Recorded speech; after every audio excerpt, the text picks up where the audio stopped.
Facial বা spa করার দরকার নেই গর্ভাবস্থায়, শুধুই বিশ্রাম করুন। পরামর্শ কসমেটোলজিস্ট সন্দীপ দত্তের।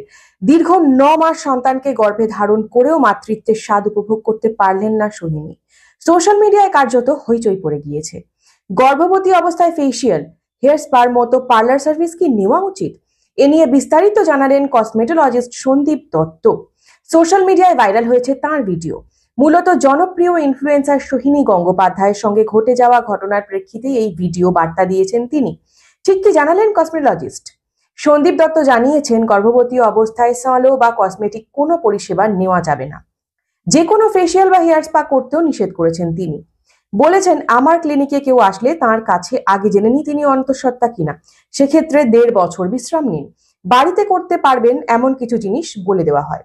তিনি আরো বলেন, অনেকেই প্রেগন্যান্সির 2-3 মাস আগেও ফেসিয়াল বা হেয়ার স্ট্রেটনিং করেন, বাট সেগুলি ভুল। ফেসিয়াল রক্ত সঞ্চালন বাড়িয়ে দেয়, এ বিষয়ে আমরা খুঁটিনাটি নাই জানতে পারি, তবে অন্তঃসত্ত্বা থাকাকালীন এই ধরনের এক্সপেরিমেন্ট করার কোনো দরকার নেই।